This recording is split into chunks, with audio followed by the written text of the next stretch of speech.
tudo bem? Professor Marcos, Biologia. Oi, galera dos terceiros anos. Nós vamos então iniciar nosso estudo do reino animal, só que dos animais vertebrados. No outro vídeo que vocês assistiram, nós falamos dos animais invertebrados. Então, já de início, falo para vocês, fiquem com a gente, fiquem até o final, que é muito bacana. E no final vocês vão ter uma ideia geral da evolução e das características de todos os animais vertebrados, tá ok? Então, vamos iniciar nossa aula falando da diversidade do reino animal, animais vertebrados, como vocês estão vendo aí na tela, tá certo? Bom, vamos lá então.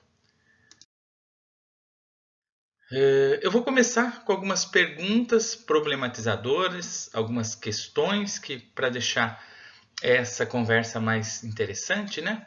A primeira pergunta é: o que significa simetria?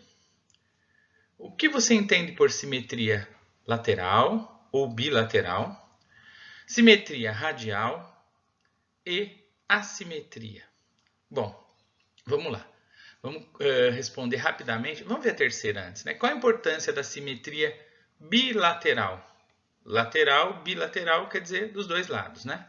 Primeira pergunta, primeira resposta, né? De maneira sucinta, ao longo da aula vocês vão entendendo melhor. Simetria. Simetria quer dizer o corpo ele é simétrico, ele é assimétrico, ele é dividido em partes iguais. Isso é simetria. Então, nós temos simetria lateral, ou melhor, bilateral, né? Onde o lado é igual ao outro. Se você tem um lado direito, o lado esquerdo. Então, eles são o mais parecido possível. Então, a gente fala que é uma simetria bilateral. Simetria radial já é diferente, tipo uma estrela do mar. Ela é em torno de um raio. Vamos pensar assim, um raio de uma bicicleta, daria para a gente entender legal. A simetria radial também é esse tipo de simetria. Ela tem, vamos dizer, funções diferentes da bilateral. E a assimetria são aqueles animais bem primitivos. Eu já vou usar como exemplo da aula passada a esponja do mar. Se você pegar o corpo de uma esponja do mar, ela não tem nenhuma simetria. Ou seja, ele é assimétrico. São dos animais primitivos. A maioria dos animais vertebrados, eles vão ter simetria bilateral, né? Simetria radial você vai encontrar principalmente em alguns invertebrados. Eu já citei os equinodermos, a estrela do mar, a bolacha da praia, entre outros, tá ok? Mas, para finalizar esse primeiro slide, qual a importância da simetria bilateral, né, pessoal? Por que ter um lado igual ao outro? E eu vou responder essa pergunta por um exemplo. Imagine um animal que é predador. Ele tendo dois olhos para enxergar melhor, ele tendo dois ouvidos para escutar onde está a presa, ele tendo um corpo em equilíbrio, com um lado igual ao outro, ele consegue correr, se locomover. Vamos ver o lado da presa, né?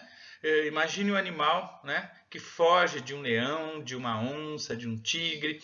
Ele escutando bem dos dois lados, ele conseguindo enxergar bem dos dois lados, conseguindo correr com uma simetria de pernas e patas, facilita a vida. Então, pessoal, a simetria é extremamente importante para a locomoção, para a nutrição, para a sobrevivência do animal, principalmente a simetria bilateral, que é a simetria dos vertebrados. Tá ok? Então vamos seguir. Bom, aqui eu retomei algumas características, né? Mas são características gerais dos cordados. Cordados são triblásticos, celomados, têm simetria bilateral e são deuterostômios. Bom, veja bem, triblástico tem 3 folhetos embrionários: ectoderme, mesoderme e endoderme.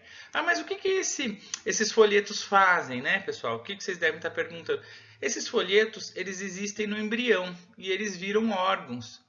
Então ele vai virar pele, intestino, órgãos internos, né? Órgãos do meio do corpo. Então todos esses folhetos eles crescem e os animais vertebrados e cordados eles têm esses 3 folhetos porque eles são o topo da cadeia evolutiva, né?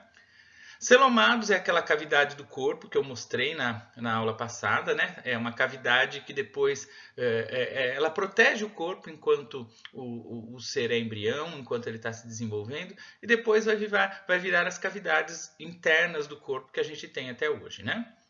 Simetria bilateral, que eu acabei de explicar no slide anterior, né?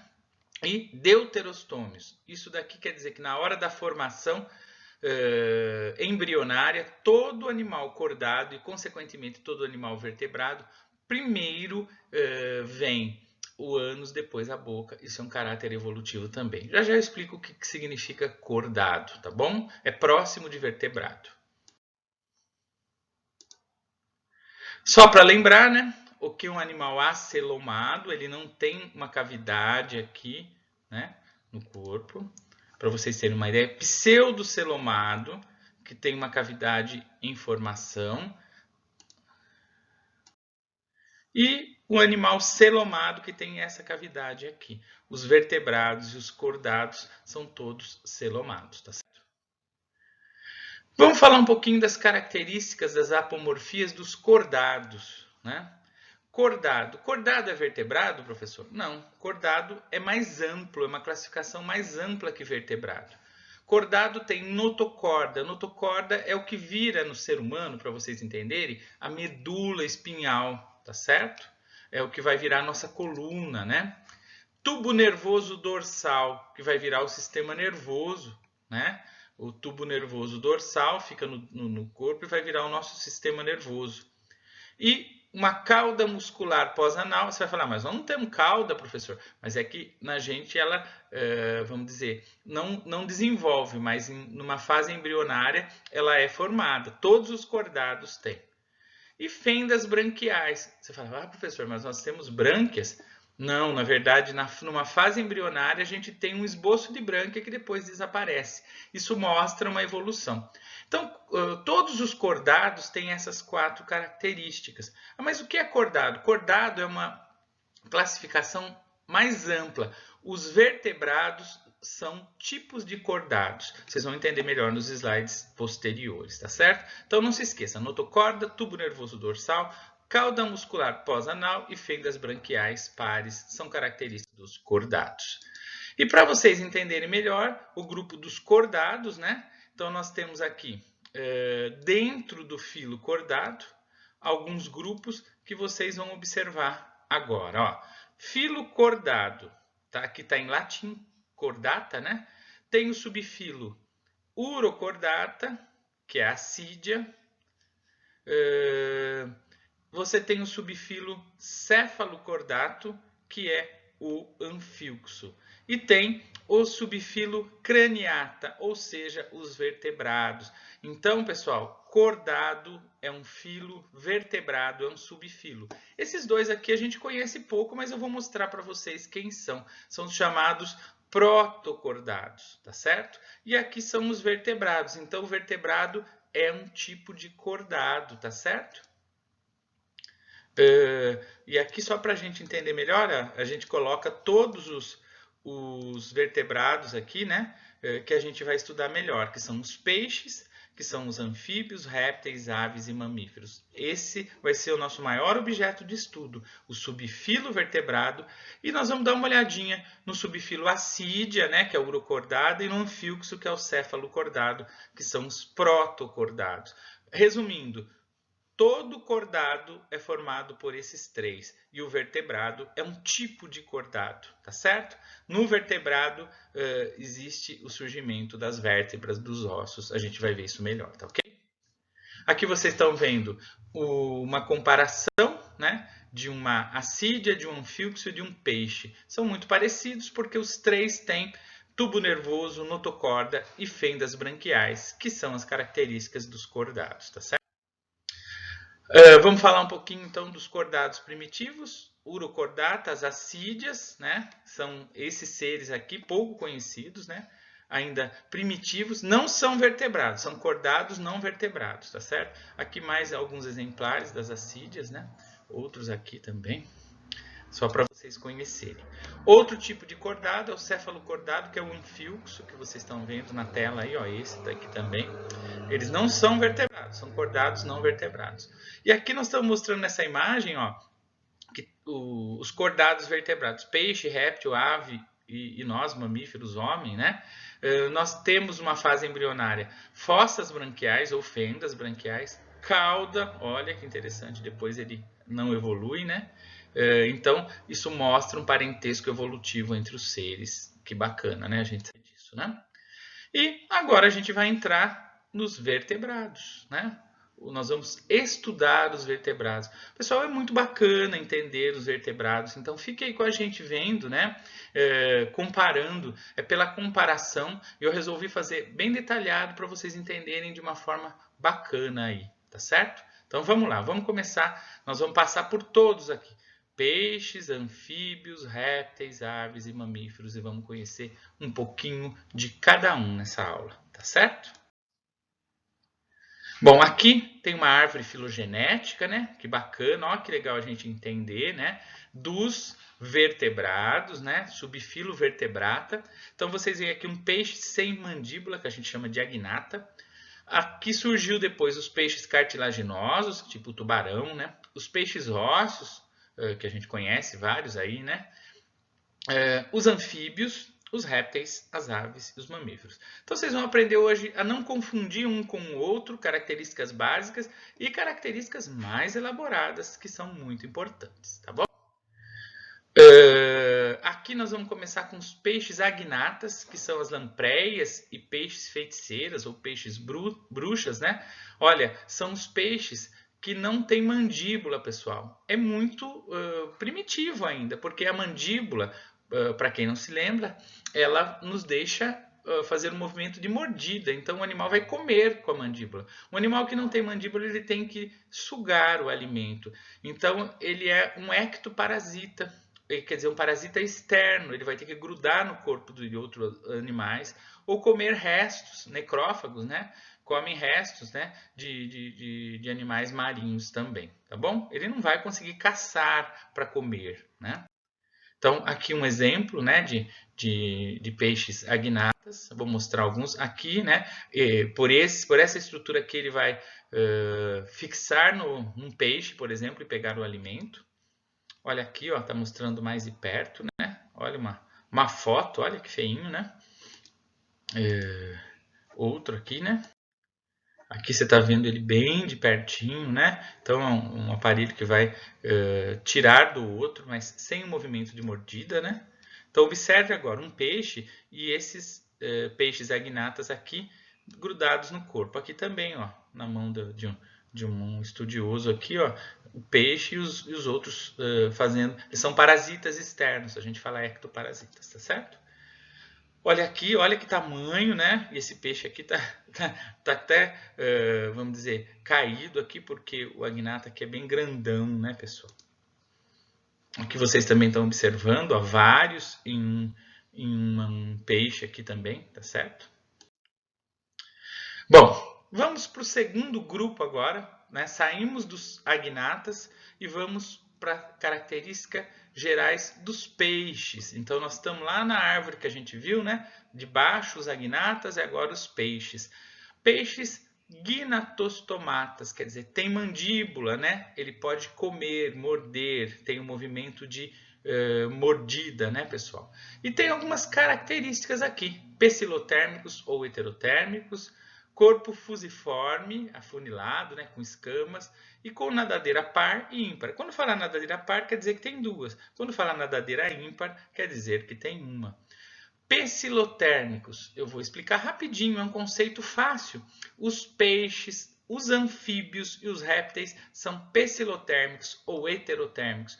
O que quer dizer isso, moçada? De uma forma fácil, a temperatura do corpo deles muda de acordo com o ambiente. Água esquenta, peixe esquenta.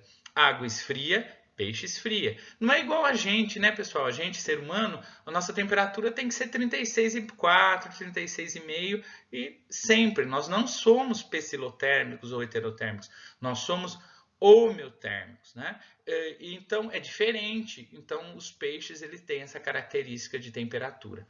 Limita um pouco porque dependendo da temperatura que está, fica difícil a vida desses seres, tanto dos peixes quanto dos anfíbios, quanto dos répteis. Então guardem esta característica, tá certo?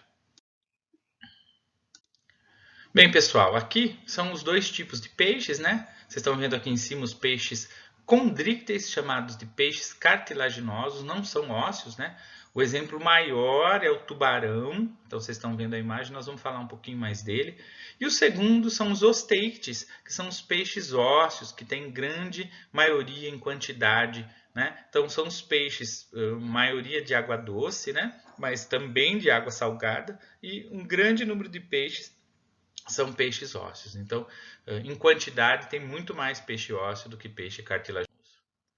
Bom, nós vamos falar um pouquinho dos peixes cartilaginosos primeiro, que são os tubarões, as raias e as quimeras. Você tem uma quimera aqui, você tem um tubarão, você tem uma raia ou raia, a mesma coisa. Tem cerca de 800 espécies, percebam que não é tão grande o número, né? São principalmente marinhos, como eu disse. Tem escama de placa, não é uma escama igual do peixe ósseo. Tem uma boca ventral. O que é isso, professor? Boca embaixo, né? A boca dos peixes ósseos, a maioria é terminal, não é embaixo. A boca do tubarão é fácil, é só você olhar para o tubarão, você percebe que ele tem uma boca ventral. Tá?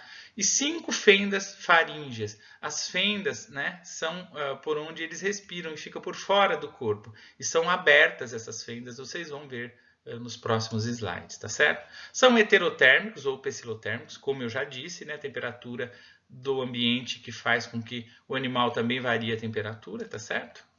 E não tem bexiga natatória, tá? Os peixes cartilaginosos não têm bexiga natatória. Eu vou explicar depois nos peixes ósseos o que seria a bexiga natatória, tá certo?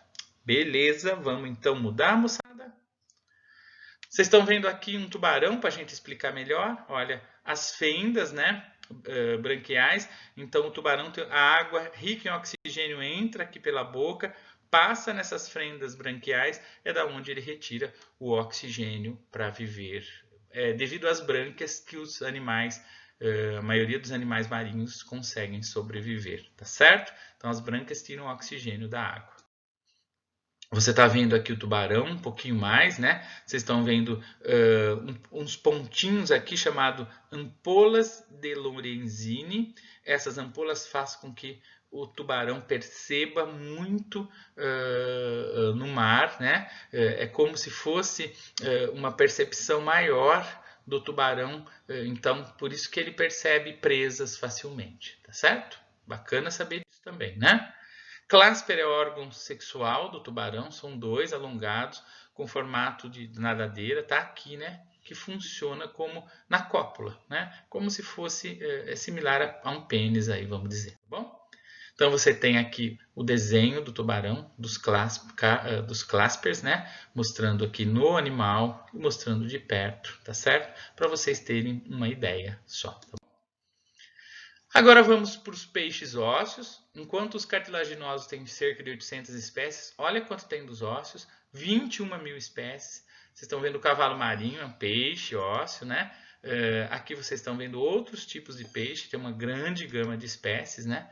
Tem uma boca terminal, quer dizer, a boca não é embaixo, e sim no início do corpo, né? Não tem 5 fendas, tem 4, e protegidas por um opérculo. Eu vou mostrar esse opérculo. Tem escama, né?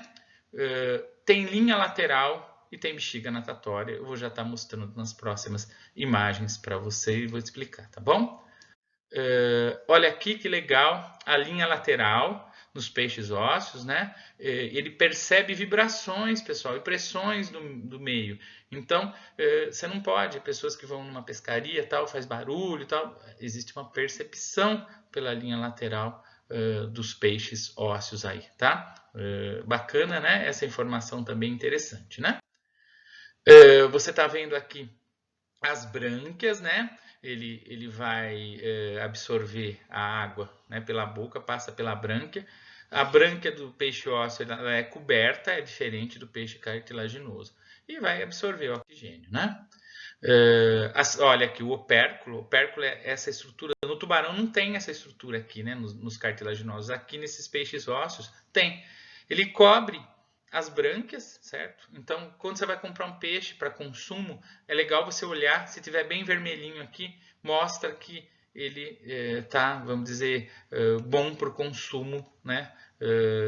Tá com um aspecto bacana para o consumo, tá certo? Aqui você está vendo o movimento da água, né? As brânquias absorvendo o oxigênio, é bem bacana entender esse movimento, tá certo? Aqui você está vendo a bexiga natatória, né? Então, o que acontece? Ó, você está num peixe a 10 metros aqui. Ele pode descer, tá? Porque aumentou o volume da vesícula, né? Se a bexiga lá aumentou de volume, lá dentro dele ele desce. E se a bexiga lá dentro dele ficou vazia, ele sobe. Quem já foi consumir um peixe dentro dele, você percebe que tem essa bexiguinha natatória com gás dentro, né? Com ar dentro, que ajuda nesse movimento de subida e descida nas correntes de água, tá certo? Aqui tem os peixes dipnóicos, né? Que eles conseguem ficar um tempinho fora da água, né? Então, tem peixes que de repente se secou o local que ele está, ou ele está num local, ele consegue usar a bexiga natatória atuando como pulmão. Isso daqui, pessoal, olha que interessante, já é um princípio de evolução para os anfíbios, que é o próximo grupo que surgiu na escala evolutiva depois dos peixes, tá? Vamos ver agora de uma forma, né, geral, agora voltando um pouquinho para os condríteis, né, o sistema digestório é uma digestão extracelular, quer dizer, digere e depois vai para a célula, como a nossa, né? Nos peixes cartilaginosos, resumindo, boca ventral, cloaca e uma válvula espiral no intestino. A cloaca é um local onde sai produtos da digestão e também por onde sai produtos da reprodução, tá certo? O que mais?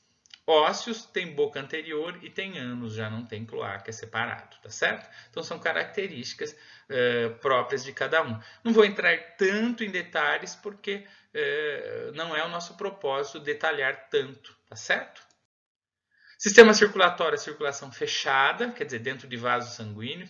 Simples, porque passa uma vez no coração, e completa, porque vai do coração, brânquias para o corpo e volta depois coração, brânquias e corpo, tá certo? É isso que você está vendo aqui, ó. Olha, o coração, ele vai passar na brânquia, vai levar para o corpo, né? Vai distribuir para o corpo inteiro, vai voltar para o coração.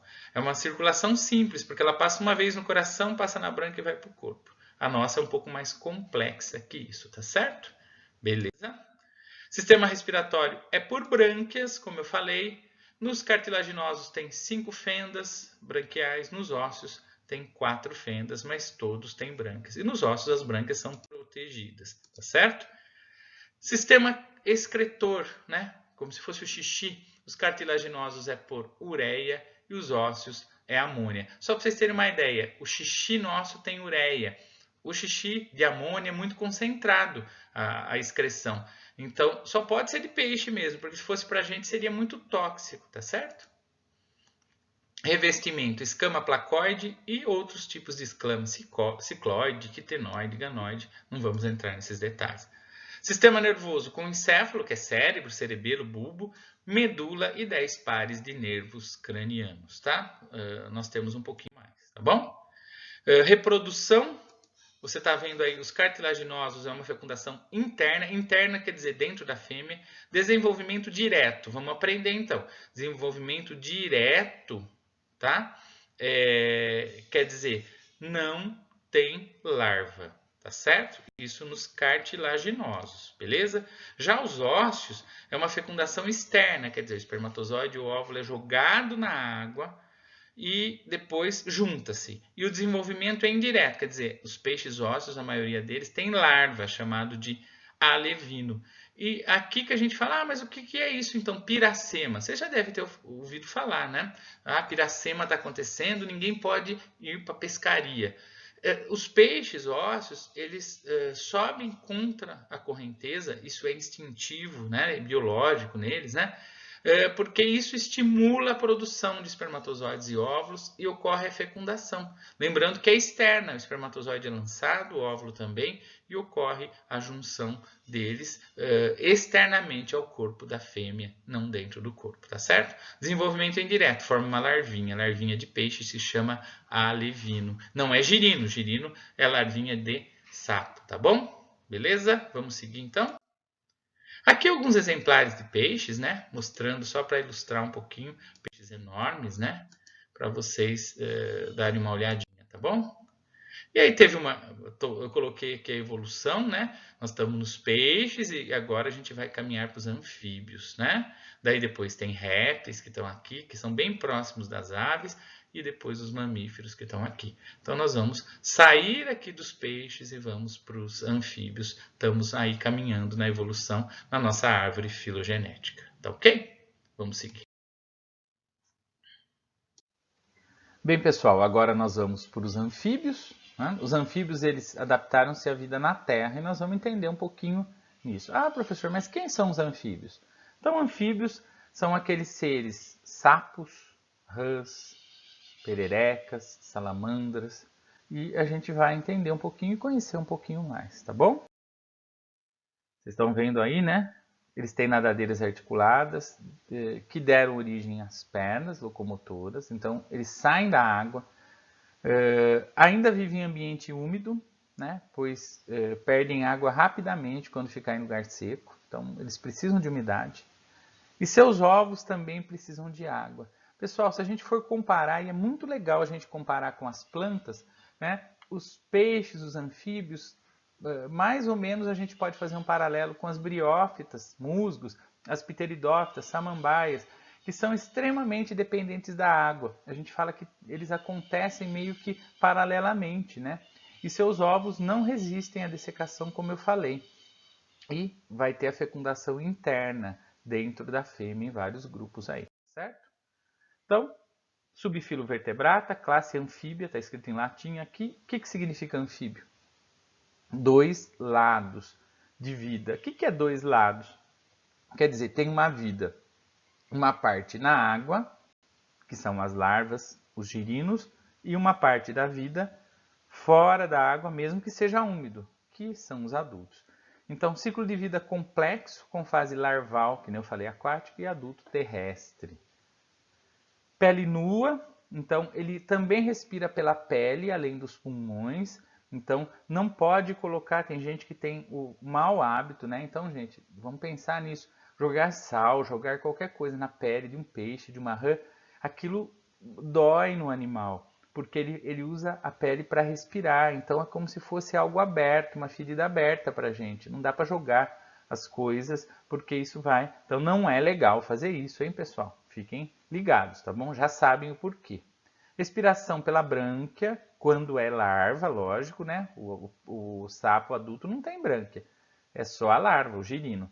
Cutânea e pulmonar quando é adulto, tá? Então aqui é larval e aqui cutânea pela pele e pulmonar. É pele e pulmão junto, tá certo?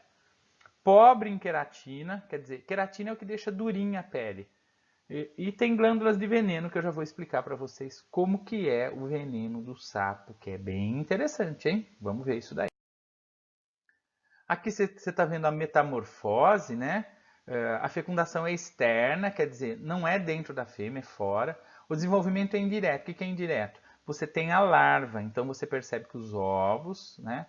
Parece uma gelatininha aqui. Ah, esses ovos têm que ficar em locais úmidos, né? Daí ocorre a metamorfose, forma a larva girino e depois vai formar o peixe adulto aqui, tá certo? São dióricos. O que quer dizer? Tem macho e fêmea, separados os sexos, né? Macho e fêmea separados. Fase larval são os girinos, né? E aqui você está vendo melhor a metamorfose. Ó. O ovo, a larva, a partir de 6 dias já tem brânquias, 2 meses e meio já começa a questão de estar formando os membros, né? E mais de 3 meses a metamorfose, né? Já acontecendo completa. E aqui tem um sapo adulto, tá certo? Então, e percebam, pessoal, já que a fecundação é externa, precisa de água. Do mesmo jeito que as samambaias, que os musgos precisam de água, porque senão os óvulos e espermatozoides não conseguem se encontrar. Precisa de um meio líquido, já que é externo. Então, dependência da água. E depois que forma, fecunda, o ovo é gelatinoso, ele não tem casca. Então, se estiver fora da água, também morre. Então, característica dos anfíbios, dependência da água para a reprodução. Lembra lá das plantas que briófitas e pteridófitas também são dependentes da água para a reprodução? Bem bacana. E aí você vê alguns tipos de anfíbios para você também dar uma conhecer um pouco mais, tá certo? Vamos lá para um resuminho. Tubo digestivo completo, com cloaca, onde saem restos digestórios e também óvulos e para fecundação. Circulação fechada, dupla e incompleta. Por que dupla, pessoal? Porque o sangue passa 2 vezes no coração, depois eu explico melhor isso. O coração tem 3 cavidades, só para vocês entenderem. O do sapo tem 3, o do peixe tem 2 e a nossa tem 4. Excreção é ureia, então o sapo adulto ele faz xixi parecido com o nosso. E na fase larvária, ou larval, é amônia, como dos peixes ósseos. Bom? Uma coisa muito importante, né, é que as pessoas falam, e o veneno do sapo? Né? Ele pode ir no olho, deixa cego, tem umas crenças que falam isso, né? Na verdade, o sapo ele tem um veneno na glândula paratoide, que fica na parte aqui, como se fosse as costas dele, né? É uma defesa e só vai eliminar esse veneno, moçada, quando você apertar. Se você não apertar, tipo o cachorro mordeu, elimina. Então é venenoso, pode causar até a morte. Mas esse veneno não é eliminado para atingir os outros. Então existe uma crença que fala o xixi do sapo ele atinge e ele pode deixar cego. Isso é uma crença. O xixi do sapo é de ureia, como o nosso. O único veneno que o sapo tem é nas costas. E a gente fala então que o sapo não é peçonhento, ele é venenoso. O que é isso? Qual a diferença então, né? Peçonhento é quem consegue inocular o veneno. O sapo, pessoal, não consegue inocular o veneno. Então ele é só venenoso. Só vai pegar o veneno dele quem apertar ele assim, tá? Quem pressioná-lo. Beleza? Então, fica aí esse esclarecimento que muita gente tinha dúvida. Então, é crença, né? É crendice falar que o sapo tem um xixi venenoso, porque não tem. Senão o nosso seria também, porque é muito parecido. Tem ureia, tá bom? Sistema nervoso, com encéfalo, medula, 10 pares de nervos cranianos. Reprodução, são dióricos, sexo separado, fecundação externa, como eu falei, fora do corpo. Desenvolvimento indireto, quer dizer, tem larva. A larva do sapo é o girino, da salamandra é o axolote e tem um fenômeno chamado neotenia, que eu não vou entrar nesse detalhe agora, tá bom? Bom, vamos sair dos anfíbios e agora nós vamos para os animais que têm âminos, a gente fala amniota, porque ele vai ter um ovo mais estruturado, não é um ovo gelatinoso, é um ovo com casca. E aí a gente vai entrar nos répteis, nas aves e vamos chegar nos mamíferos, tá bom? Aqui antes que eu fale, que eu passe para frente, olha os ovos do sapo aqui, pessoal. Lembra sei lá, um saguzinho, não sei. Ele não tem casca, então se ficar fora da água já era. Então lembra, girino, ele nasce desse ovo. E os sapos dependem da água para a reprodução, tanto para fecundar quanto para o ovo não morrer, tá certo? Mostrando mais os ovos, né? Aqui também, durante a cópula, a fecundação externa dos sapos, né? Macho e fêmea. Alguns exemplares de sapos aí, só para vocês terem uma ideia, tá? Tem locais que ele é mais comum, as pessoas não têm medo, né? Olha a criancinha aqui, que bonitinho. Lá tem muito sapo, é que nem outros animais aqui. Olha que bacana. E não estão maltratando, né? Só está aí junto dele. Vamos então agora para os répteis, pessoal. Mudou, né? Vamos sair, então, peixes, anfíbios, répteis. É um grupo de vertebrados muito bacana, muito importante, tá? Então, são os crocodilos, jacarés. Vou mostrar alguns aqui para vocês. Os lagartos, né? Vocês estão vendo aí vários tipos, né? As lagartixas, né? Então, lagartixa é um tipo de réptil, não é um inseto, né? Às vezes, porque ela fica em casa, a gente pensa, é um inseto, não, é um réptil, né? Como os outros aí. Alguns lagartos aí vocês estão vendo. Aqui vocês já estão vendo algo novo no réptil, que é o ovo, né, pessoal? Um ovo com casca, um ovo que tem troca de oxigênio e gás carbônico, com algumas estruturas, né? Que vão permitir que o ser fique dentro do ovo, tá? Aí você está vendo o ovo com casca. Muito importante, gente. Os répteis são seres que surgiram o ovo com casca. Vou explicar melhor para vocês. Aqui você está vendo o ovo com casca. Aqui nós estamos mostrando aves, que também é comum às aves. Mas vamos ver então melhor as características dos répteis, tá bom? Importantíssimo, gravem esse slide. Quem conquistou definitivamente o ambiente terrestre? Vamos lembrar lá das plantas? Lá nas plantas, quem conquistou o ambiente terrestre foram as gimnospermas, porque tinha grão de pólen e semente. E o réptil, ele conquista o ambiente terrestre. Por quê? Porque ele tem ovo com casca calcária, né? Ah, mas o que é esse ovo com casca, pessoal? É muito importante você entender o ovo com casca, porque esse ovo, ele permite que a fêmea bote num local que não tenha água, lá na terra, e ele vai sobreviver até nascer. Então isso faz com que esses animais não precisem ficar exclusivamente dentro da água, porque a dependência da água, pessoal, não para beber, e sim para viver, né, como os peixes, os anfíbios, deixa muito limitado o habitat do ser vivo. Agora os répteis não, eles já conseguem se distanciar da água. Então eles conquistaram o ambiente terrestre, né? E a fecundação interna, quer dizer, dentro da fêmea. Qual a vantagem biológica disso?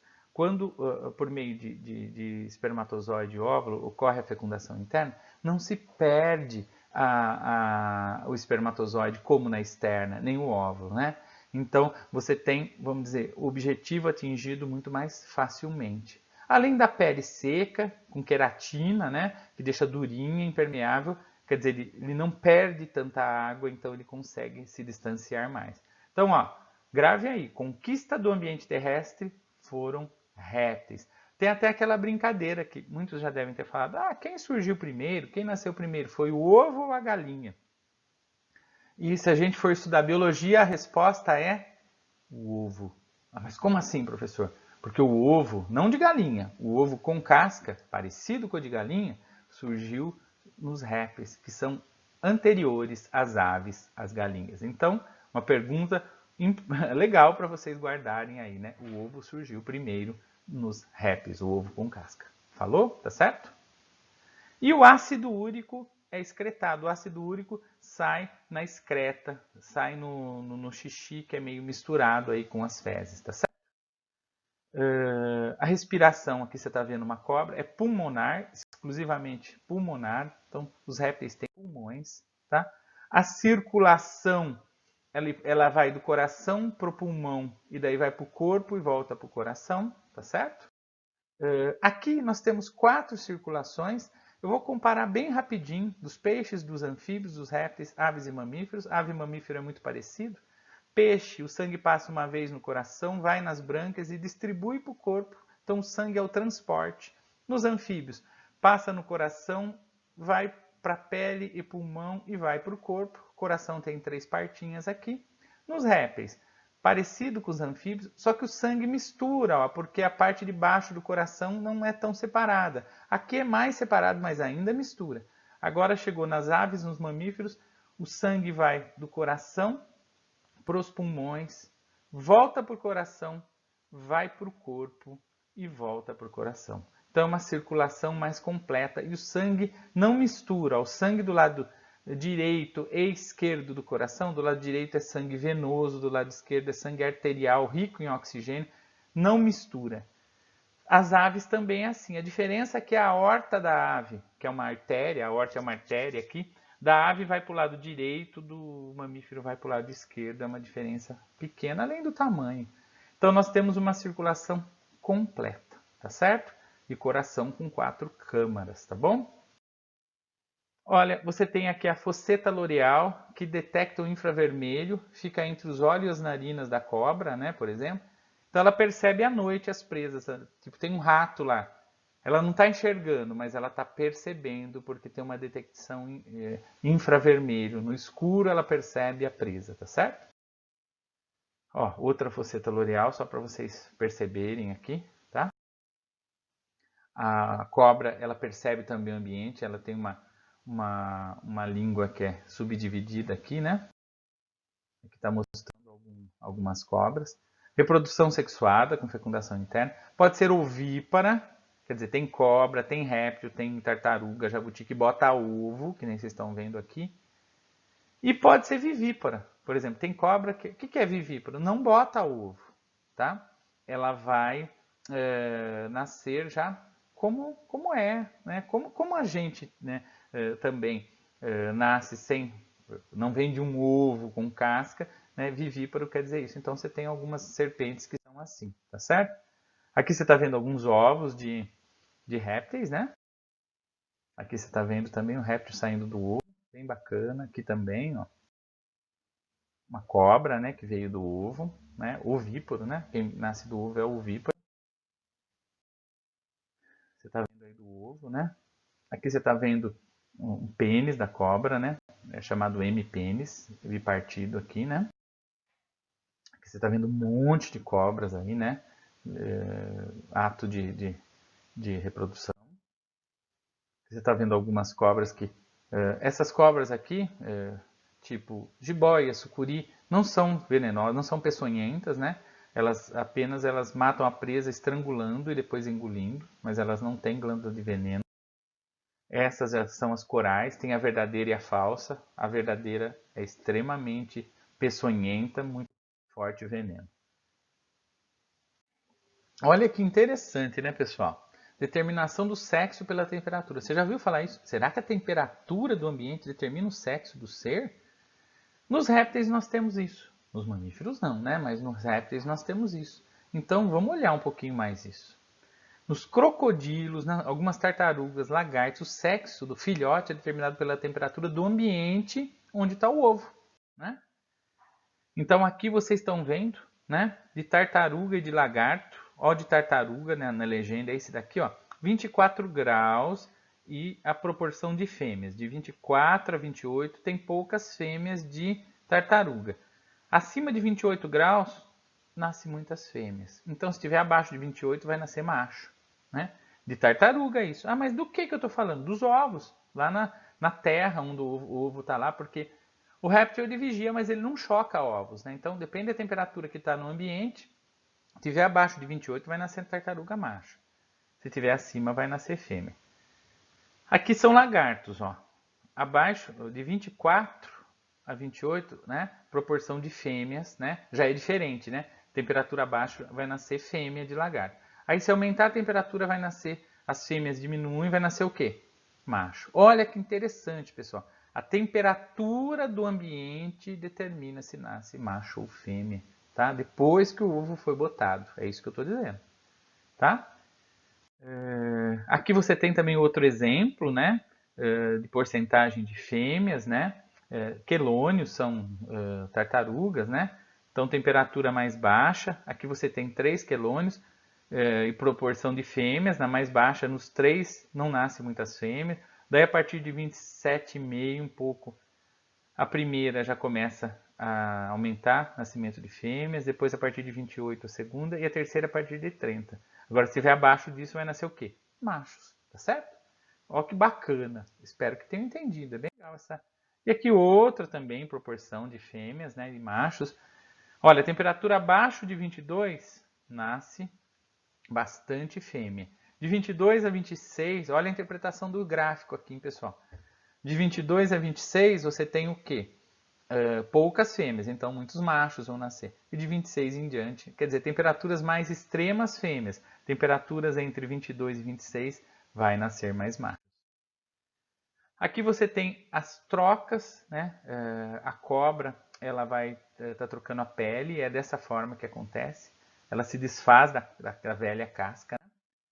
Aqui você tem uma cascavel, você está vendo o guizo dela aqui, que ela faz um barulhinho característico, tá? É uma cobra peçonhenta, muito comum no Brasil. Antes da gente entrar em aves, né, pessoal, eu gostaria de comentar ainda das cobras, serpentes, a gente está falando de réptil. Nenhum animal, e os répteis têm bastante animais assim, né? Tipo cobras, serpentes, né? Crocodilos, jacarés, é para a gente ficar criando em ambiente doméstico. Não são animais domésticos, né? São animais silvestres e selvagens. São animais que têm que estar na natureza.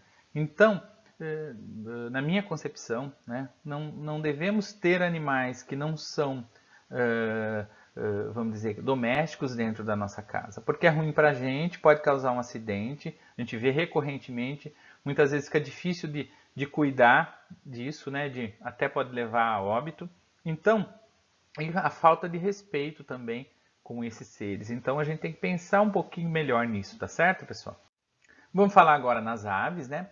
Se você for pensar na árvore filogenética, réptil e ave vêm como se fossem dois galinhos de um mesmo tronquinho. Ele não é linear, veio peixe, anfíbio, réptil e ave. Réptil e ave veio, vamos dizer assim, né? Os dois, que nem eu estou fazendo com a mão aqui para vocês. Né? Meus braços seria a evolução e réptil veio de um lado e ave veio do outro, tá certo? Eu esqueci de falar nos répteis e vou comentar agora que o dinossauro faz parte do grupo dos répteis e é um réptil extinto, né? Nós já discutimos isso em outras ocasiões, vamos conversar quando a gente falar da evolução no mundo e tal, mas os dinossauros foram extintos há praticamente 65 milhões de anos e os répteis eles tiveram uma época de domínio muito grande sobre a face da Terra, né? E uma época com dinossauros, onde as aves, os mamíferos eram muito poucos, né? E então a gente tinha um domínio dos répteis, tá bom? É bacana saber dessa história. E eles ficaram quase de 200 milhões a 65 milhões de anos aqui na Terra meio soberanos, um tempo muito grande, tá? E foram extintos e a provável extinção foi a queda de um meteoro há 65 milhões de anos, tá bom? Mas a gente fala mais isso em outro momento. Vamos agora para as aves.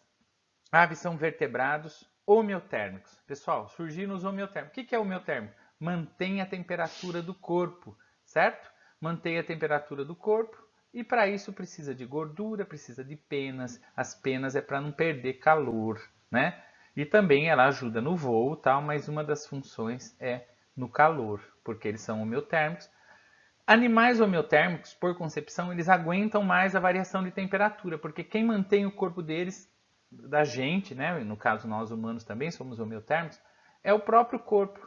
Então você vai ver nos extremos de temperatura você tem mais aves e mamíferos do que os anteriores, tá certo? Aqui você vai ver o sistema digestivo ou digestório completo, terminado em cloaca. Então, tanto nos répteis quanto nas aves, você tem a excreção saindo por um orifício. Então você tem xixi e fezes meio juntos, você percebe que nos passarinhos a gente vê sempre isso, né? Tá? Então, eliminados pela cloaca, tá bom? O esôfago tem papo é para umedecer o alimento, a gente vê mais o papo da galinha, né? E a moela é uma parte do estômago, a gente come até moela, né? É da nossa culinária, mas você pode ver que ela é meio musculosa. Às vezes a galinha come pedrinha e a moela, como ela é músculo, ela faz isso, ela consegue, né, pessoal, fazer a digestão, consegue quebrar milho, até pedrinha, né? Então é uma parte do estômago. Aqui você tem a anatomia interna de uma ave para vocês entenderem um pouco melhor, tá certo? Circulação fechada, como eu mostrei naquele slide da circulação, né, do coração. Dupla, porque passa 2 vezes no coração. Completa, porque tem 4 câmaras do coração, né? E na verdade, o coração ele faz todo o processo de circulação como o nosso, né? E a aorta para o lado direito. Lembra que eu falei que a nossa aorta é para o lado esquerdo? É essa a diferença com a ave. A respiração é pulmonar, né? Então eles têm pulmões e tem sacos aéreos. Interessante, pessoal. Sacos aéreos é para ajudar na respiração, porque as aves elas voam E elas precisam ter uma necessidade de respirar em altas altitudes, então os sacos aéreos ajudam no processo de voo, no controle de altitude e também nessa respiração, tá certo? A siringe, outra característica, siringe é responsável pelo canto das aves. Normalmente a ave canta para atrair, normalmente, né, para se comunicar e para atrair para a reprodução, tá certo? E o órgão de canto é a siringe, guardem aí, tá certo? A excreção, o xixi, é ácido úrico. Tudo que, tanto os répteis quanto as aves, não excretam ureia nem amônia. A amônia é muito forte, né? Agora, o ácido úrico ele é um produto menos forte, porque o xixi é mais concentrado. Inclusive, a ave ela não tem bexiga urinária. Pessoal, porque a ave, principalmente as que voam, não pode ter muitas coisas que pesam, né? Porque senão atrapalha o voo, tá certo? Então não tem bexiga. O revestimento. A epiderme é coberta de penas, né? Mas você deve pensar assim, mas será que a pena ela não fica pesada, né? Porque a pena, ele entra na água, por exemplo. Ah, mas eles têm o que se chama glândulas uropigianas. É fácil de perceber isso, pessoal, com o pato. Ele passa sempre o bico próximo à cauda, né, a parte de trás. Por quê? Porque lá tem uma glândula onde ele pega tipo um olhinho que vai impermeabilizar as penas. Então, na verdade, não fica encharcado, porque é como se fosse uma proteção. É como se fosse um verniz que ela passa do próprio corpo ali para não infiltrar água. Olha que interessante essas adaptações. Então, ela tem as glândulas uropigianas para isso. Só as aves têm, né? Sistema nervoso com encéfalo, medula e 12 pares. Olha, já não é mais 10 que nem os anteriores, né? São dioicos, macho e fêmea, fecundação interna, desenvolvimento direto sem larvas. São aminiotas e alantodianos, quer dizer, os ovos eles têm estruturas de proteção, ele tem recursos para alimentação até a ave nascer, né? E dimorfismo sexual, o que é? Macho e fêmea são diferentes. Percebam que normalmente as aves machos são mais coloridas. Você percebe no pavão, no fazão. É para atrair as fêmeas. Os machos geralmente eles têm plumas mais coloridas, são mais imponentes nesse sentido, tá? Aqui você está vendo o esqueleto de uma ave. E aqui tem uma questão importante, né, pessoal?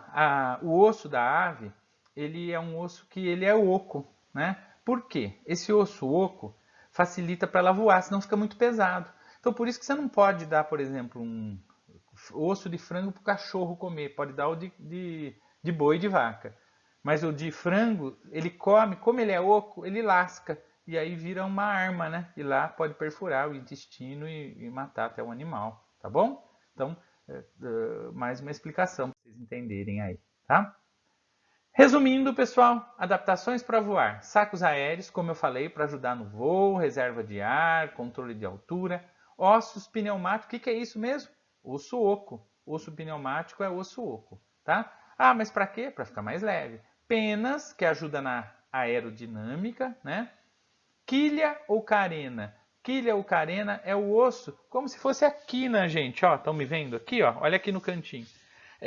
O nosso é o externo. O deles sai para formar a asa, né? Então, vai formar a asa a partir da quilha ou carena. A ausência de bexiga urinária, para não pesar, né? Então, não tem bexiga urinária. Não tem dente também. A ave não tem dente. Tem uma membrana nictitante. O que é isso? É no olho, porque ela está voando, ela não pode ficar piscando. Então, tem como se fosse um plastiquinho que vai proteger o olho da maioria das aves. E membro anterior transformado em asa. Tá aqui, pessoal. Isso, a maioria é só de ave. Então, guardem aí, tá certo? Adaptações evolutivas. As aves ratitas que não voam, você tem o avestruz, a ema, o kiwi, e as aves carenatas que têm possibilidade de voo, tá certo? Porque tem as carenas que vão virar asas aí, que vão sair as asas, melhor explicando, tá bom?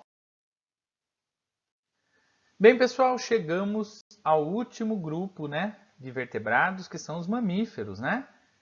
Vamos falar dos mamíferos, então. São vertebrados que têm glândulas mamárias. Ah, mas qual a vantagem, né, das glândulas mamárias? Então é bom a gente pensar, alimentar os filhotes. O filhote nasceu, ele vai ser alimentado pela glândula mamária. Então a mãe tem alimento para cuidar do filhote. Não precisa de alimento de caça nos primeiros dias de vida, né, pessoal? Tem o leite. São homeotérmicos e endotérmicos e os mais evoluídos e habitam os mais variados ambientes. Tem mamífero em todo lugar, principalmente devido à homeotermia. Por que é homeotermia mesmo, pessoal? O corpo se mantém. Pode esfriar, pode esquentar. Se esfria, a gente arrepia, ou a gente põe cobertor, a gente põe blusa. Ah, a blusa esquenta? Não, a blusa não deixa o corpo esfriar, o corpo já está quente, né? O cobertor também. E por que fala endotérmico? Porque a temperatura vem de dentro, a gente que mantém, não é de fora que vai manter. Ah, se está calor, qual o recurso do nosso corpo? Suar. A gente perde água porque a água para evaporar tira calor do corpo. Então são recursos que a gente tem, né? E então a gente habita mais variados ambientes por conta dos recursos de temperatura e por conta das glândulas mamárias também, né, pessoal? Principais características, como eu já disse, glândulas mamárias, sudoríparas, por onde a gente excreta suor, sebáceas, por onde a gente elimina olhinhos do corpo aí, lacrimais, não preciso nem dizer, lágrimas, né? A gente tem pelo, do mesmo jeito que a ave, a gente não tem pena, a gente tem pelo, né? O pelo, ele contribui para a homeotermia, quer dizer, ele não deixa o calor sair. Você vê um urso polar, ele está lá no Polo Norte. Então, ele tem gordura e ele tem pelo, porque é a coberta dele, né? É a roupa quente dele. Contribui para que ele não perca a temperatura e tenha um problema de temperatura aí, e aí já ele não sobrevive, mas ele tem gordura e tem pelo que mantém isso. Homeotérmicos e endotérmicos. Homeotérmico, a temperatura se mantém e vem de dentro, né? Por isso endotérmicos, como eu já disse. Diafragma. Diafragma é uma estrutura muscular que separa, né, que fica abaixo dos pulmões, que ajuda na respiração, que ajuda no movimento respiratório, né? Hemácias é o que transporta oxigênio, ela não tem núcleo, né, celular, e ela é bicôncava, é o formato dela, tá certo? Um encéfalo altamente desenvolvido, a gente fala que são girencéfalos, né, que tem um cérebro inteligente. Vivíparos, quer dizer, não botam ovos, com duas exceções que eu já vou falar, tá? Tem essas estruturas, né, no embrião e apresentam placenta. Pessoal, a maioria dos mamíferos tem placenta. A placenta ela vai nutrir o embrião dentro da mãe, ela vai alimentar esse embrião, tá certo? Então o mamífero ele vai ter uma gestação. Normalmente a gestação, o tempo é de acordo com o tamanho daquele mamífero. Quanto maior o tempo de gestação normalmente, tá certo? E aqui, para a gente já ir encerrando, né? A gente tem a exceção, esse não é um mamífero placentário, né? Ele é um mamífero que bota ovos ainda, que é o ornitorrinco, né?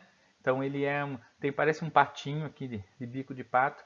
Então ele ainda se mantém em alguns locais do mundo, né? Na Oceania, né? Na Austrália, né?